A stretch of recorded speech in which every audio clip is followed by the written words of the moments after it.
রাসূল বলেন লা তাগজাব সাহাবী, তোমার জন্য নসিহা হলো তুমি রাগ করবা না। এ কারণে আলেম যত বড় হয় তার তাহাম্মুল তত বড় হয়। এক লোক চিন্তা করতেছি ইমাম আজম আবু হানিফা বড় আলেম নাকি সুফিয়ান সাউরি বড় আলেম। একজন জিগায় এই দুইজনের ভেতরে বড় আলেম কে? তো সে বলে দুইজনের ভেতরে যার তাহাম্মুল বেশি, যার রাগ কম, সে বড় আলেম। তো এই লোক প্রথম সুফিয়ান সাউরি রহমতুল্লাহ আলাইহির তাহাম্মুল পরীক্ষা করছে। সুফিয়ান সাউরি রহমতুল্লাহ আলাইহি মুসা নবীর মতো থাপ্পড় দিতে গেছে, রাগ বেশি। এবার ইমামে আজম আবু হানিফা রহমতুল্লাহ আলাইহির রাগ পরীক্ষা করবে। কিভাবে সবর আর রাগ পরীক্ষা করা যায় চিন্তা করে বাইর করছে। যখন নু'মান বিন সাবিত ইমামুনা ইমামুদ দুনিয়া, ইমামে আজম আবু হানিফা যখন ঘুমায় তখন ঘুমের টাইমে তাকে যায় ডিস্টার্ব দিব। ঘুমের টাইমে ডিস্টার্ব দিলে বোঝা যাইব রাগ গুসা কিরম আছে দেহের ভেতরে, এটা টের পাওয়া যাইব। ইমাম ঘুমায় কখন? ইমামে আজম আবু হানিফা রহমতুল্লাহ আলাইহির রাতের জিন্দেগি ছিল ইবাদতের জিন্দেগি। মানাকিবে ইমামে আজম সুদীর্ঘ 40 বছর পর্যন্ত এশা থেকে ফজরের মাঝখানে ওযুর জরুরত পড়ে নাই, ঘুমের জরুরত পড়ে নাই, ঘুমান নাই, সারা রাত ইবাদত করেছেন। 40টা বছর রাত্রে ঘুমান নাই। এশা থেকে ফজর পর্যন্ত ইবাদত যিনি করতেন সুদীর্ঘ 40 বছর, তো ইমাম ঘুমাবেন কখন? ফজরের নামাজ পড়ে ইমামে আজম ছাত্র পড়াইতেন। ঘুমের টাইম ছিল জোহর থেকে আসর, জোহরের নামাজ থেকে আসর পর্যন্ত ঘুমাইতেন। হযরত ওমরও জোহর থেকে আসর ঘুমাতেন। হযরত ওমর। নবী পাকের মুজিজার মধ্যে শ্রেষ্ঠতম মুজিজা হলো নবীজির ইলম। এদিকে নবীজির সবচেয়ে গুরুত্বপূর্ণ মুজিজা হলো নবীজির ইলম। কিয়ামত পর্যন্ত আর কোন নবীর আগমন ঘটবে না।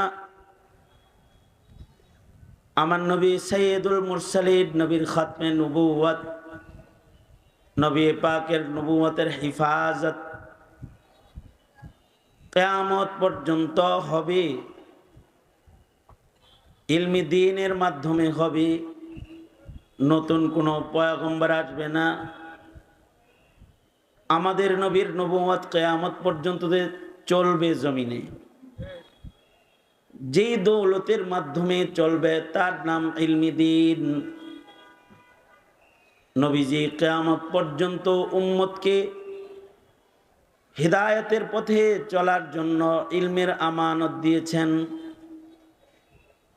নবীজি গ্যারান্টি দিয়ে বলে গেছেন, যারা আমার ছেড়ে যাওয়া ইলমি দ্বীনের উপরে পরিচালিত হবে তারা হিদায়াতের পথ পাবে, তারা জান্নাত পর্যন্ত পৌঁছবে।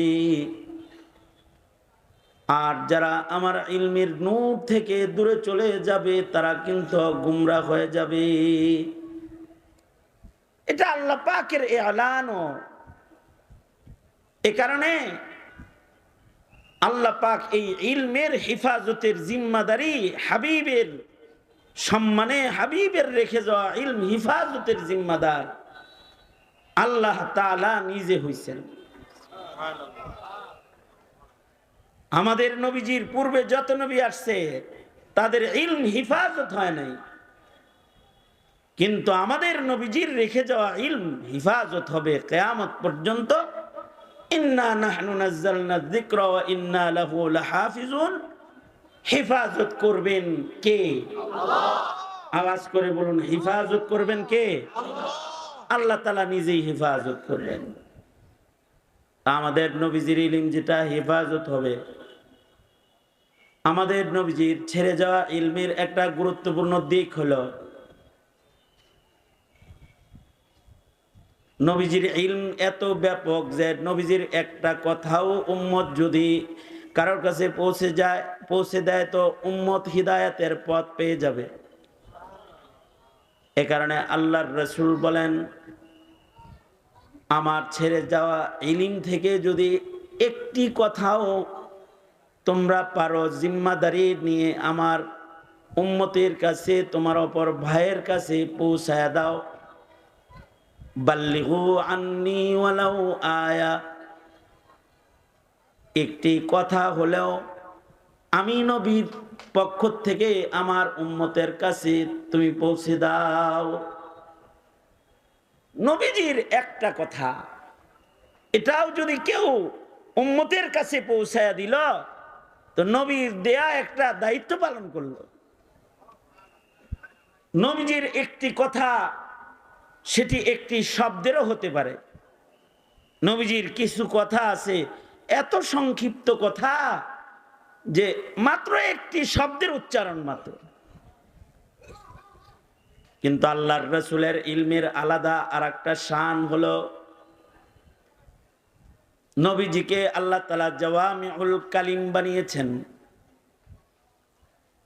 আল্লাহর রাসূল বলতেন কম কিন্তু জামিআ, অর্থবহু। নবীজি বলতেন অল্প কিন্তু এর ব্যাপকতা অনেক বিস্তৃত। আমাদের কথা বলি অনেক কিন্তু ফলাফল থাকে কম, কিন্তু আল্লাহর রাসূলের ইলমের বৈশিষ্ট্য এটা, নবীজি বলতেন কম কিন্তু নবীজির একটা কথার নিজ দিয়ে ইলমের দরিয়া, আদর্শের সাগর প্রবাহিত হতো। এটা আল্লাহর রাসূলের শান যে আল্লাহর নবীকে আল্লাহ তাআলা জাওয়ামিউল কালিমের শান দান করেছেন। আমাদের স্বভাব হলো আমরা বেশি বলি, স্বভাব হলো শুনিও বেশি। যদি বলার সময় কম হয় তাতেও আমাদের হয় না, কম কিছু বললেও কম শুনে আমাদের তৃপ্তি হয় না। কিন্তু আল্লাহর রাসূলের শান, নবীজি বলতেন একেবারে ছোট করে, ছোট কথাগুলোই এত জামে ছিল, সাহাবীরা ওই ছোট্ট কথা শুনেও তৃপ্ত হয়ে যেত। এ কারণে আল্লাহর রাসূলের কাছে সাহাবী এসে বইলেই ফেলতো এমন, আউসিনি ইয়া রাসূলুল্লাহ ওয়ালা তুকসির আলাইয়া, ওগো আল্লাহর নবী আপনি আমাকে উপদেশ দেন, আমাকে বলুন, আমাকে নসিহা করুন। ওয়ালা তুকসির আলাইয়া, নসিহতটা অনেক লম্বা করবেন না, ছোট করে নসিহত করুন। এটা সাহাবীর আবেদন। আবেদনের প্রেক্ষিতে আল্লাহর রাসূল ছোট করে নসিহত করেছেন। নবীজি বললেন লা তাগযাব, সাহাবী রাগ করো না, রাগকে কন্ট্রোল করো। বাস নবীজির নসিহা শেষ হয়ে গেল। সাহাবীও নবীজির এই ছোট্ট কথা শুই নাই তৃপ্ত হয়ে বিদায় নিয়ে চলে গেল। নবীজি বললেন লা তাগযাব, এতটুকুন হলো নসিহা, লা তাগযাব। সাহাবী নবীজির ছোট্ট নসিহতে তৃপ্ত হয়ে চলে গেল। নবীজির এ ছোট্ট কথার ভেতরে কত নসিহা আছে। নবীজির এই ছোট্ট কথাটা এত ব্যাপক, কেউ যদি তার রাগকে শুধু কন্ট্রোল করে তাহলে তার জীবনের অর্ধেক গুনাহ থেকে বাঁচা তার জন্য সহজ হয়ে যায়। কারণ মানব জীবনে মানুষ যত গুনাহ করে সব গুনাহ দুই কারণে করে। মৌলিক গুনাহের উৎস দুইটা। একটা উৎস হলো মজা, স্বাদ, শাহওয়াত। মজার কারণে, শাহওয়াতের কারণে মানুষ গুনাহ করে। আর গুনাহের অপর উৎস হলো রাগ আর গুসা। মানব জীবনের অর্ধেক পাপ, অর্ধেক গুনাহ মানুষ রাগের কারণে, গুসার কারণে করে। মৌলিকভাবে মানুষের দ্বারা সংগঠিত সকল পাপ গুনাহ দুই ভাগে ভাগ হবে। হয়তো গুনাহটা করেছে মজার কারণে, অথবা গুনাহটা করেছে রাগের কারণে। মানুষ মানুষকে গালি দিয়েছে রাগ করে। একটু আগে আমি ধমক দিছি রাগ করে, ধমকি দিয়েছে রাগ করে। মানুষ মানুষের মাথায় ডান্ডা মেরেছে রাগ করে। সন্তান বাবার সাথে বেয়াদবি করেছে রাগ কন্ট্রোল না হওয়ার কারণে। ছাত্র শিক্ষককে তুচ্ছ-তাচ্ছিল্য করেছে তার রাগ কন্ট্রোল না থাকার কারণে। বাবা সন্তানকে ত্যায্য করে ঘর থেকে বের করে দিয়েছে রাগ কন্ট্রোল না হওয়ার কারণে। উস্তাদ ছাত্রকে অতিরিক্ত শাসন করেছে রাগ কন্ট্রোল না হওয়ার কারণে। বিবি তার স্বামীর সাথে বেয়াদবি করে ফেলেছে, স্বামীকে ছেড়ে বাবার বাড়ি চলে গেছে রাগ কন্ট্রোল না হওয়ার কারণে। স্বামী তার অর্ধাঙ্গিনীকে একসাথে 3 তালাক দিয়ে মুগাল্লাজা হালত কায়েম করেছে রাগ কন্ট্রোল না হওয়ার কারণে। মিথ্যা মামলা করেছে রাগের কারণে করেছে। একজন আরেকজনের বাড়িতে আগুন দিছে রাগের কারণে দিছে। একজন আরেকজনকে ক্ষতি করেছে, মিথ্যা মামলা করেছে রাগের কারণে করেছে। অথবা একজন আরেকজনের খুন করে ফেলেছি, গুলি করেছে, খুন করেছে, রক্তাক্ত করেছে রাগের কারণে করেছে। এই যে মানব জীবনের রাগ গুসা, এটা যদি কন্ট্রোল না হয় তাহলে মানুষের জীবনে অর্ধেক গুনাহ সংগঠিত হয়। আল্লাহর রাসূল সাহাবীকে বললেন, লা তাগজাব, রাগ করো না, রাগ কন্ট্রোল করো। কারণ রাগ যদি কন্ট্রোল হয়ে যায় তাহলে অর্ধেক গুনাহ থেকে বাঁচার শক্তি অর্জন হয়ে যায়। এ কারণেই তাহাম্মুল শক্তি, রাগ কন্ট্রোল ক্ষমতা, তাহাম্মুল, এটা আল্লাহর রাসূলের যত ছিল দুনিয়ার কোন নবীর অত ছিল না। আমাদের নবী আলাইহিস সালাতু ওয়াস সালামের তাহাম্মুল শক্তিকে, রাগ কন্ট্রোল শক্তিকে যদি একদিকে রাখা হয়, আর দুনিয়ার সব নবীর সবর আর তাহাম্মুল যদি অপর দিকে রাখা হয়, আমাদের নবীজির তাহাম্মুল, রাগ কন্ট্রোল ক্ষমতা সকল নবীর তাহাম্মুলের চাইতে অনেক বেশি ভারী হয়ে যাবে। এটাও নবীজির শান। এ কারণে বড় আলেম যারা, তাদের সবর তাহাম্মুল বেশি। বড় আলেম না, খালি একজন ছোট আলেমেরও সবর তাহাম্মুল বেশি। নায়েবে নবী, মুয়াজ্জিন সাহেব, ইমাম সাহেব, তাদের সবর আর তাহাম্মুল বেশি। ইমাম মুয়াজ্জিনদের সবর তাহাম্মুল বেশি হওয়ার কারণেই পেটে পাড়া দিলে সূরা ফাতিহা বের হবে না এমন মূর্খ লোকেও ইমামকে ধমকি দেয়। ইমাম মুস্কি মুস্কি হাসে তার তাহাম্মুল শক্তির কারণে, কিছু বলে না। তাদের সবর তাহাম্মুল বেশি। এ কারণেই মাসে 300 টাকা 500 টাকা চাঁদা দিয়া কমিটির সদস্য হয়ে নায়েবে নবীকে কখনো কখনো অপমান করে মসজিদ থেকে বের করে দেয়। ইমাম সাহেব চোখের পানি ফেলতে ফেলতে ইজ্জত নিয়ে চলে যায়। তাহাম্মুল বেশি, সবার সামনে ঝগড়ায় বিবাদে লিপ্ত হয় না, তাহাম্মুল বেশি।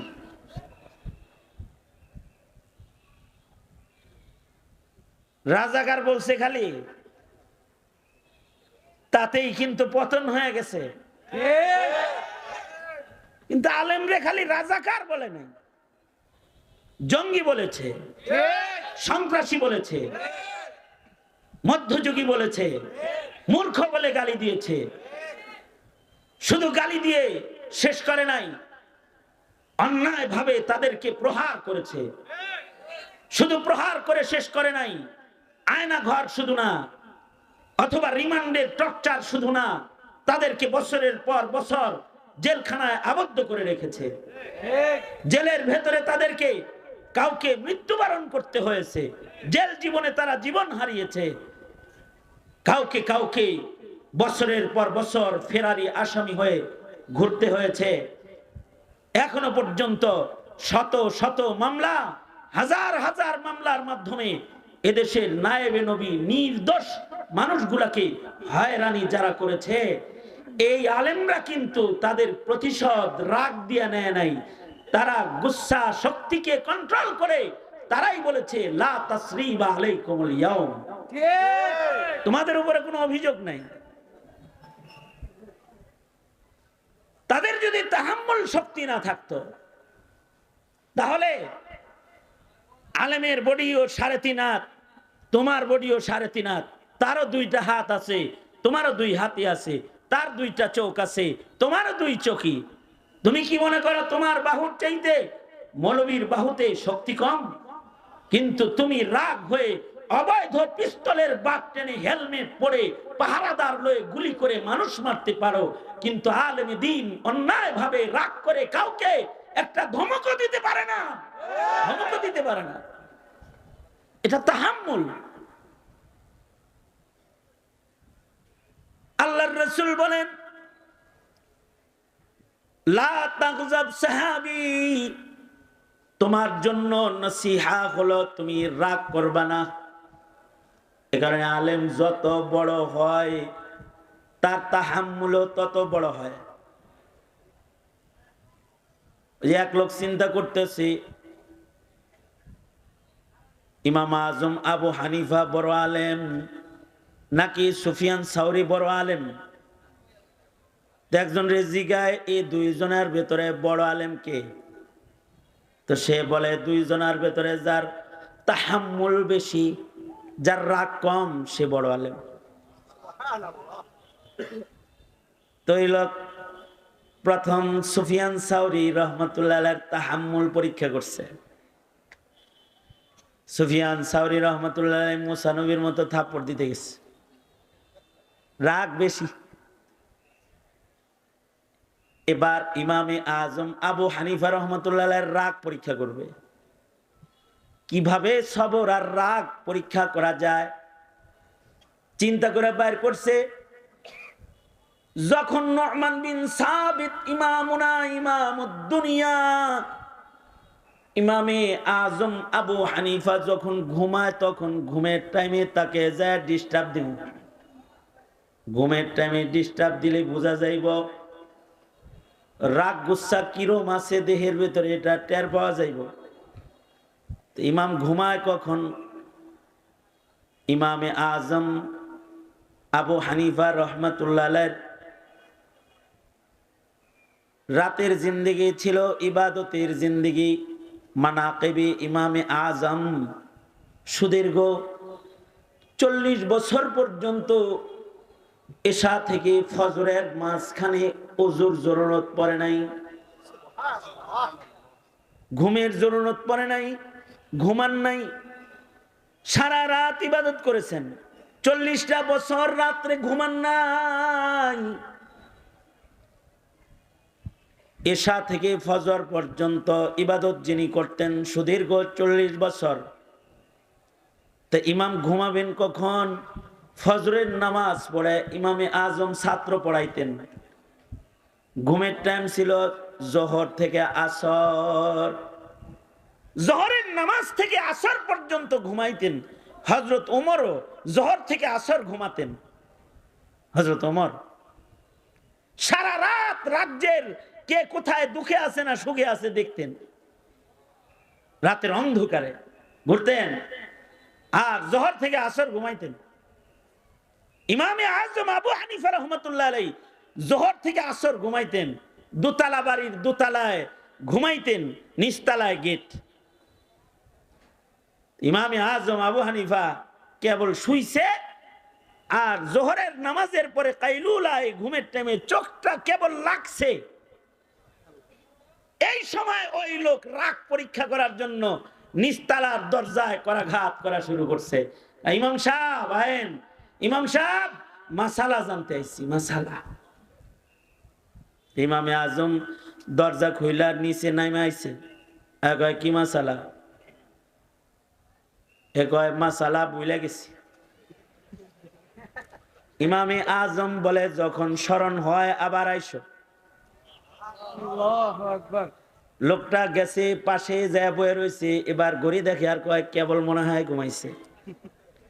20 মিনিট গেছে আর আবার আইসা করাঘাত। ইমাম সাহেব, ইমাম সাহেব মাসালা মনে হইছে, আয়া পড়েন। ইমামে আজম উপর থেকে নিচে নামছে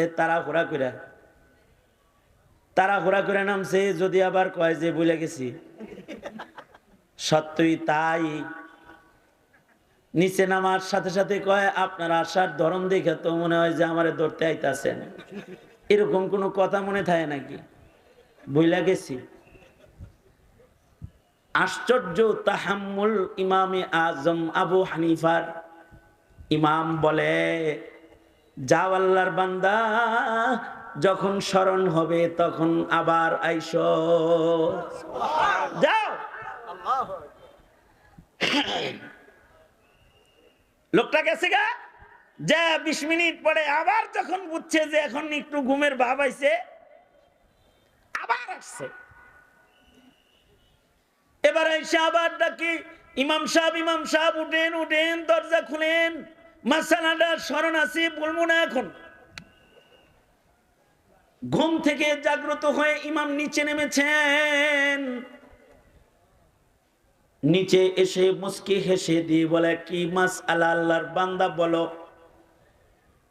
হেমিয়া কয় মাসালা হলো পায়খানা কি টক না তিতা এটা জানতে আইছি, মিষ্টি না তিতা এটা জানতে আইছি। ইমামে আজম আবু হানিফা রহমতুল্লাহ আলাইহি 3 বার ঘুম থেকে জাগায়া জিগায় পায়খানা মিঠা না তিতা। আমাগোর মতো কাউকে যদি এমনটি কেউ করত, আগে ওরা হাত পা বান্ধা করে তোমরা সোয়ার মুখে দিয়ে টেস্ট করাই। কিন্তু ইমামুনা ইমামুদ দুনিয়া ইমামে আজম মুস্কি হেসে বলে পায়খানা যখন ভিজা থাকে তখন ওইটা মিঠা মিঠা থাকে, যখন শুকায়া যায় তখন তিতা হয়ে যায়। এই লোক ইমামে আজমকে চেতাইবার লেগা চতুর্থ চেষ্টা করতেছে। 3 চেষ্টা তো গেছে, 4 নম্বরে বলে কি জানেন? ইমাম সাহেব ভিজা পায়খানা মিঠা, শুকনা পায়খানা তিতা জিনিসটা আপনি জানছেন কেমনে? খাইছিলেন নাকি? মুখে লাগাইছিলেন? ইমাম বলে এরে আল্লাহর বান্দা, সব কিছু জিব্বা দিয়া সাপ নিয়া তারপরে অনুমান করতে হয় না। মহান আল্লাহ মানুষকে আকলের মহান নিয়ামত দান করেছেন। কখনো কখনো আকল দিয়া এগুলো বাইর করা যায়। আকল দিয়া আবার মিঠা তিতা কেমনে বাইর করলেন? কয় দেখো না, পায়খানা তাজা তাজা ভিজা যখন থাকে তখন তার উপরে মাছি বসে, মাছির খাসলত হলো মিষ্টির উপরে বসা। বোঝা যায় এর ভেতরেও মিষ্টতা আছে। যখন শুকায়া যায় মাছির আনাগোনা বন্ধ হয়ে যায়, বোঝা যায় শুকাইলে তিতা হয়ে যায়, তাই আর মাছি আসে না। এই লোক সাথে সাথে ইমামকে বুকে জড়া বলে তুমি ইমামে আজম। ইমাম হিসাবে আজম হওয়ার যোগ্যতা তোমার ভেতরেই আছে, কারণ তোমার তাহাম্মুল বেশি। তাহাম্মুল। আমাদের আকাবির আলেম যারা, তাদের তাহাম্মুল বেশি। আল্লামা আজিজুল হক রহমতুল্লাহ আলাইহির তাহাম্মুল বেশি ছিল, মুফতি আমিনী রহমতুল্লাহ আলাইহির তাহাম্মুল শক্তি বেশি ছিল, শাইখুল ইসলাম আল্লামা আহমদ শফির তাহাম্মুল বেশি ছিল, আল্লামা জুনায়েদ বাবুনগরীর তাহাম্মুল রাগ কন্ট্রোল ক্ষমতা বেশি ছিল। তাছাড়া বর্তমান যুগের নেতা যারা, তাদের কর্মীরা কয়জন জীবন দিবে আর কয়জন পালাবে, এই নিয়ে সন্দেহ তাদের দিলেও আছে কর্মীর ব্যাপারে। কিন্তু আমাদের আকাবিরদের এই সন্দেহ নাই। আমাদের আকাবিররা জানতেন, এখন যদি বলি তোমাদের সকলকে রাজপথে জীবন দিতে হবে, তাহলে আমাদের আকাবিরদের মুখের একটি রাজপথে কার্পেট বানায় যারা, সে কার্পেটের উপর দিয়ে হেঁটে যায়, এই সকল সন্ত্রাস আর চাঁদাবাজরাই আলেমদেরকে সন্ত্রাসী কয়। শুনলে তখন হাসি পায়, কিন্তু বলার কিছু থাকে না। আল্লাহর রাসূল সাল্লাল্লাহু আলাইহি ওয়াসাল্লামের একটি কথা, নবীজির ইলমের একটি আলাদা এজাজ। নবীজিকে আল্লাহ তাআলা জাওয়ামিউল কালিম বানিয়েছেন। আল্লাহর রাসূল বলেন কম, কিন্তু নিজ দিয়া সাগর প্রবাহিত হয়ে যায়। আল্লাহর রাসূল বললেন, লা তাগযাব, রাগ করো না, রাগকে কন্ট্রোল করো। তার মানে নবীজির এই ছোট্ট ইলমের মধ্যে মানব জাতির অর্ধেক গুনাহ থেকে বাঁচার নসিহত আছে। এ কারণে আল্লাহর রাসূল বলেন, বাল্লিগু আন্নী ওয়ালাউ আয়া, আমার একটি কথা হলেও উম্মতের কাছে পৌঁছায় দাও। যেমন বুখারী শরীফের পয়লা হাদিস, এমন কোন মানুষ নাই এই হাদিস তার মুখস্থ নাই। যদি বলা হয় বুখারী শরীফের প্রথম হাদিস কি, তো বলবে বুখারী শরীফের পয়লা হাদিস হলো নিয়ত ভালো করো, ইন্নামাল আমালু বিন্নিয়াত। ছোট্ট একটি কালিমা, কিন্তু এই কালিমার পাওয়ার কত, এটা কত জামে, এটার হিদায়াত কত বিস্তৃত। এই ছোট্ট কথার হিদায়াতের বিস্তৃত সীমানাটা কত বড়। কিয়ামত পর্যন্ত মানুষের জীবনে মানুষ যত আমল করবে, সব আমল শুদ্ধ হওয়ার জন্য, আল্লাহর কাছে মকবুল হওয়ার জন্য, আল্লাহর কাছে ওজনদার হওয়ার জন্য এই ছোট্ট কথাটাই যথেষ্ট। আল্লাহু আকবার জোরে করে বলেন। অর্থাৎ মানুষের জীবনের সকল কাজ তার নিয়তের উপরে নির্ভর করে। আমি ওয়াজ করতেছি, আমার ওয়াজ করাটা আমার নিয়তের উপরে নির্ভর করে। আমার যদি নিয়ত হয় বাহবা পাবো, হাদিয়া পাবো, হাউকাউ করব, চিৎকার দিব, চলে যাব, তাহলে আমার ওয়াজের নিয়তের কারণে আমার ওয়াজের পুরস্কার একরকম হয়ে যাবে। আর যদি আমার নিয়ত হয় ভালো, তাহলে ভালো নিয়তের ছোট ওয়াজের কারণেও অনেক বড় পুরস্কার আমি বলার মাধ্যমে পেয়ে যাব। আপনারা যারা বয়ান শুনতেছেন, তাদের শোনার নিয়ত যদি হয় ভালো, তাহলে আপনাদের একদিনের ওয়াজ শোনা আপনাদের নাজাতের কারণ হয়ে যাবে। আর যদি নিয়ত ভালো না হয়, সারা জিন্দেগি ওয়াজ শুনবেন কিন্তু নামাজ পড়ার যোগ্যতা অর্জন হবে না। বহু ওয়াজের শ্রোতা এমন পাওয়া যায় যারা সকল মুফাসসিরদের তাফসীর মুখস্থ, যারা ওয়াজকে নাম্বার দেওয়া জানে, কিন্তু ওয়াজের উপরে একটা সেজদা দেওয়া জানে না, ওয়াজের আমল করে একটা সেজদার আমল করা জানে না। সারা জিন্দেগি পড়েছে, সারা জিন্দেগি শুনেছে কিন্তু নিয়ত ভালো করে শোনে নাই। অথচ কেউ যদি ছোট্ট আমল করে নিয়ত ভালো করে, তাহলে ছোট্ট আমল তার নাজাতের জন্য যথেষ্ট হয়ে যায়। রুব্বা আমালিন সাগীরিন তুআজ্জিমুহুন নিয়া, রুব্বা আমালিন কাবীরিন তুসাগগিরুহুন নিয়া। নিয়তের কারণে মানুষের জীবনের ছোট্ট আমল বড় হয়ে যায়, আবার নিয়তের কারণে মানুষের বড় আমলগুলো বরবাদ হয়ে যায়। অনেক বড় আমল কিন্তু নিয়ত খারাপ হওয়ার কারণে বরবাদ।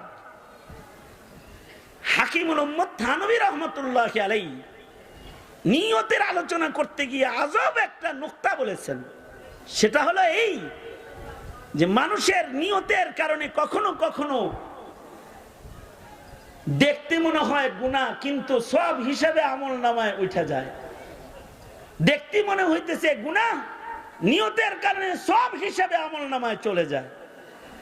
আর দেখতে মনে হইতেছে সওয়াবের কাম, নিয়ত খারাপ হওয়ার কারণে কাজটা গুনাহের কাজে পরিণত হয়ে যায়। আজীব কথা তুলে ধরছেন। এইটা তুলে ধরতে গিয়ে উপমা দিছেন যে পৃথিবীতে মিথ্যা কথা হলো আকবারুল কাবাইর, কবিরা গুনাহ। কবিরা গুনাহ যার একটি গুনাহ বান্দাকে দোজখের আগুনে ফেলার জন্য যথেষ্ট, এটা হলো কবিরা গুনাহ। আর এই কবিরা গুনার লিস্টের ভেতরে যেগুলো আকবারুল কাবাইর, বড় কবিরা গুনাহ, তার ভেতরে একটা বড় কবিরা গুনাহ হলো মিথ্যাচার, মিথ্যা কথা বলা।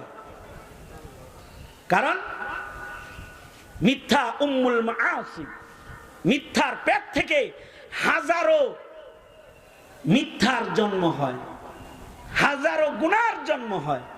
একটা মিথ্যার পেট থেকে হাজার মিথ্যা জন্মায়, একটা মিথ্যার পেট থেকে হাজারো পাপের জন্ম হয়ে যায়। একটা মিথ্যা কথার ভেতর থেকে হাজার পাপের জন্ম হয়। উম্মুল মাআসি, মিথ্যার গর্ভে গুনাহ থাকে, মিথ্যার পেট থেকে গুনাহ প্রসব হয়। এত বড় কবিরা গুনার নাম হলো মিথ্যা কথা।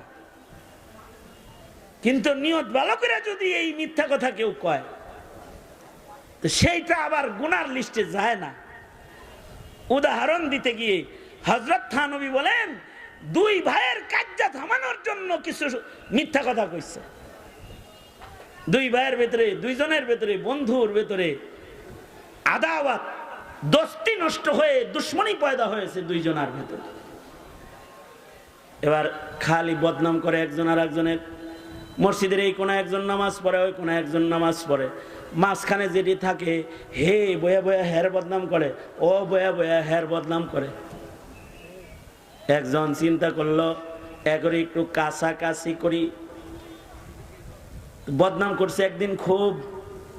তারপরে আস্তে করে যে মসজিদের উত্তর কোনায় এসে বসছে হের কাছে। হে কয়, কিছুক্ষণ আগে আব্দুল সবুর তোমার লগে অনেক কথা কইল, হের লগে এত পিতলা আলাপ করলা, আমার ব্যাপারে কি বললো? এখন আব্দুল সবুরে আব্দুর রহিমের নামে যা যা বলছে হুবহু সত্য কথা যদি আব্দুর রহিম রেহান উত্তর মোরা বসে বলে, এতদিন হইছে কিলা কিলি, আজকে হবে কুবা কুবি। তা না বলে তার কিছু গুণগান বলেছি। কয় সে বলল লোকটারে আমি দেখতে পারি না, সে দক্ষিণ পাশে নামাজ পড়ে, আমি উত্তর পাশে নামাজ পড়ি, কিন্তু আমার এই ভাইয়ের মতো একটা মানুষ হয় না। এই এলাকার কত দরিদ্র মানুষ যে তার দ্বারায় উপকৃত। ছোট্ট একটা মিছা কথা কয়ে দিচ্ছে। আবার ওর কাছে যে যখন বসছে কয়, কি কইল রে তোর কাছে? কইল খুশু খুশু আল্লাহ ইবাদত যদি এই মসজিদে কেউ করে আপনি ছাড়া আর কেউ না। দুই মিথ্যা কথা দিয়া দুইজনের বিরাট দূরত্বকে কমায়া কাছাকাছি এনে দিয়েছে। এতদিন একজন আর একজনের চেহারা দেখতো না, আসরের নামাজ পড়া যখন বাইর হইতেছে তো একজন আর একজনের সালাম আলকিটা দিয়ে দিচ্ছে। এবার সালাম আলকি দিছে, একদিন পরে আরো কিছু বইলে করে মুসাফা মুআনাকা করা হয়েছে। এবার দুশ্মনী অপারেশন করে 10 দিন নিয়ামত তাদের দুইজনের ভেতরে স্থাপন করেছে, কিন্তু ব্যবহার করেছে আস্ত কিছু মিথ্যা শব্দ। এইরকম একটা মিথ্যা শব্দের উচ্চারণ নিয়ত ভালো হওয়ার কারণে, দুই ভাইয়ের বিবাদ মিটানোর কারণে এই মিথ্যার উচ্চারণগুলো অসত্য হলেও এর দ্বারাই কোনো গুনাহ হবে না, কারণ নিয়ত ভালো।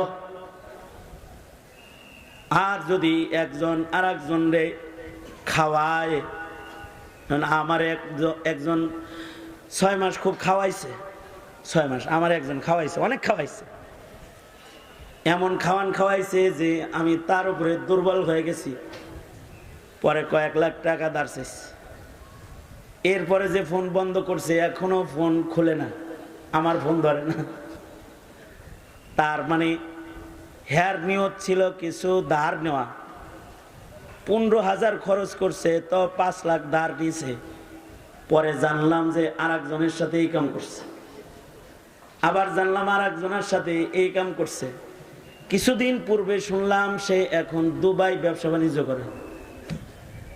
তার মানে এটা তার একটা কূটকৌশল, মেহমান নেওয়াজি শরীয়তে ইসলামের একটা ভালো আমল, কিন্তু সে ভালো আমলটা করেছে মতলব খারাপ লয়া, যে ভালো ব্যবহার করি খাওয়াই, পরে সিল্লা কাটটা লবণ লাগাই দিমু। ইন্নামাল আমালু বিন্নিয়াত। এত খাওয়ালো, এত ভালো আচরণ করলো, এত হাদিয়া দিল, সব হবে না, নিয়ত খারাপ। মানব জীবনের প্রত্যেকটা কাজ এরকম নিয়তের উপরে নির্ভর করে।